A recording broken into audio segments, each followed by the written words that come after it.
এই যে আপুরা তোমরা যারা জামাইয়ের সাথে ঝগড়া করে চটপট করে বাপের বাড়িতে তল্পি তল্পা গুছায় চলে যাও, তোমাদেরকে বলতেছি, এক আপুর মেলা কাহিনী করে বিয়ে হয়েছে, তো বিয়ে হওয়ার পর জামাইয়ের সাথে টুকটাক গ্যাঞ্জাম লাগছে, গ্যাঞ্জাম লাগার পর সে তল্পি তল্পা নিয়ে বাপের বাড়িতে চলে গেছে। চলে গিয়ে আমাকে বলতেছে, তো আমি বললাম যে আপু আপনি এরকম সামান্য ঝগড়াকে কেন্দ্র করে বাপের বাড়িতে কেন চলে আসেন?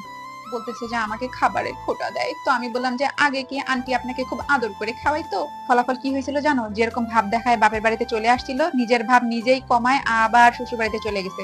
মানে এই রাগ দেখানোর কি কোনো মাহাত্ম্য হয়? এই জন্যই বলতেছি যে রাগ করার আগে, ঝগড়া করার আগে চিন্তা করবা।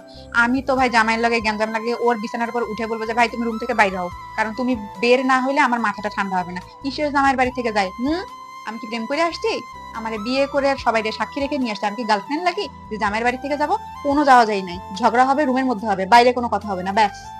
এখন দেখো, আমি যদি ওই আপুকে বলতাম যে আপু যেরকম তেজ দেখায় বাপের বাড়িতে গেছিলেন, আবার তো নিজের লেজ গুটায় নিজেকেই শ্বশুর বাড়িতে চলে আসতে হলো, মানে এই রাগের মাহাত্ম্য কি থাকলো? নিজের প্রেস্টিজ তো থাকলো না। এটা আর বলি নাই, বুঝছো? সব কথা মানুষের মনে করাই দিতে নাই।